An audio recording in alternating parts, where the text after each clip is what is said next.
Hello இல்லத்தரசிகளே! Welcome to Harshini vlogs. நான் உங்கள் ஹர்ஷினி. சண்டே சிக்கன் பிரியாணி தான் பண்ண போகிறோம். என் ஸ்டைலில் இப்படி பண்ணி பாருங்கள். டேஸ்ட் சூப்பராக இருக்கும். எப்படி பண்ணுறதுன்னு பார்க்கலாமா? ஒரு குக்கர் எடுத்து வச்சுக்கிட்டேன். அதில் வந்து எண்ணெய், அப்புறம் வந்து நெய் போட்டுக்கிட்டேன். நெய்யும் சூடானதுக்கப்புறம் சோம்பு, அப்புறம் வந்து பட்டை, லவங்கம், அப்புறம் வந்து பிரியாணி இலை, பிரியாணி பூ இதெல்லாமே போட்டுட்டு நல்லா பொரிஞ்சதுக்கப்புறம் பச்சை மிளகா 3 நான் வந்து ஒரு 4 பச்சை மிளகா கீறி போட்டுக்கிட்டேன். அதையும் போட்டுக்கிட்டு அதுக்கப்புறம் வெங்காயம் போட்டு நல்லா வதக்கிட்டேன். அதுக்கப்புறம் இஞ்சி பூண்டு பேஸ்ட் இருக்கு இல்லையா, அதுவும் போட்டு நல்லா வதக்கி விட்டுக்கணும். அப்புறம் புதினா, கொத்தமல்லி, கருவேப்பிலை 3ம் போட்டு அதையும் நல்லா இது பண்ணிக்கணும். இது மாதிரி பண்ணி பார்த்தா டேஸ்ட் சூப்பராக இருக்கும். அப்புறம் வந்து உப்பு போட்டுக்கோங்க. கல் உப்பு தான் நான் போட்டுக்கிட்டேன். போட்டுட்டு தக்காளி போட்டு அதுவும் நல்லா வதக்கிக்கணும்.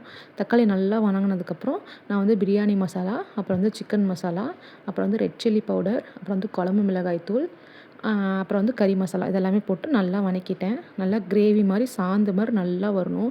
அந்தளவுக்கு நல்லா கிண்டி விட்டுட்டே இருங்க. அதாவது எண்ணெய் வந்து நல்லா பிரிஞ்சு வரணும். அப்போ வந்து தயிர் கொஞ்சம் போட்டுக்கோங்க. புளிக்காத தயிர் வந்து கொஞ்சமாக போட்டுட்டு அதையும் நல்லா கிண்டி விட்டுக்கோங்க. கிண்டி விட்டுட்டு நல்லா எண்ணெய் பிரிஞ்சு வரும் இல்லையா, அப்போ வந்து அந்த டைமில் வந்து நம்ம வந்து கழுவி வச்ச கறி எடுத்து போட்டுக்கணும். நல்லா கழுவிக்கோங்க. ரத்தக்கவுள் கொஞ்சம் கூட இருக்கக்கூடாது. அப்போ தான் நல்லாயிருக்கும். நல்லா கழுவிட்டு நான் பாருங்கள் தண்ணியே ஊற்றிருக்க மாட்டேன். பட் இருந்தாலுமே அது கறியிலே கொஞ்சம் தண்ணி லைட்டாக பிரிஞ்சு வந்துருச்சு பார்த்தீங்களா? இந்த டைமில் என்ன பண்ணணும் அப்படின்னா, நம்ம வந்து தண்ணி ஊற்றிக்கணும். அதாவது நான் வந்து 2 டம்ளர் சாப்பாடு போட்டேன் அப்படின்னா 4 டம்ளர் தண்ணி ஊற்றிக்கணும். 1 டம்ளர் எக்ஸ்ட்ராவே ஊற்றிக்கலாம். அப்போ தான் நல்லா குழஞ்சி நல்லா வரும்.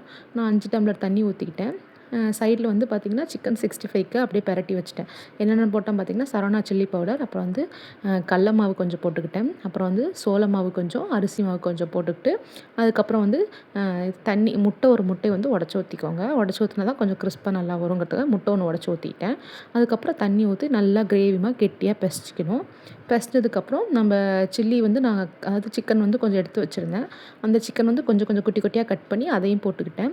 போட்டு நல்லா மேரினேட் பண்ணி கொஞ்சோண்டு கருவேப்பிலை போட்டுக்கோங்க. அப்போ தான் கொஞ்சம் வைக்கும்போது நல்லாயிருக்கும். ஸோ கருவேப்பிலையும் போட்டு நல்லா மேரினேட் பண்ணி வச்சுட்டேன். வச்சதுக்கப்புறம் இங்கே கரெக்டாக வந்து கொதிச்சிருச்சு.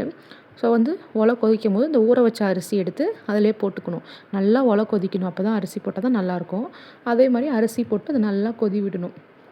நல்லா கொதி விட்டதுக்கப்புறம் பார்த்திங்களா, இந்தளவுக்கு முக்கால்வாசி பார்த்தா வெந்ததுக்கப்புறம் தம் போட்டுக்கலாம். தம் போடுறது எப்படின்னா, ஒரு தட்டு வச்சு அது மேலே வந்து ஒரு குண்டானில் வந்து தண்ணி எடுத்து வச்சு தம் போட்டுடணும்.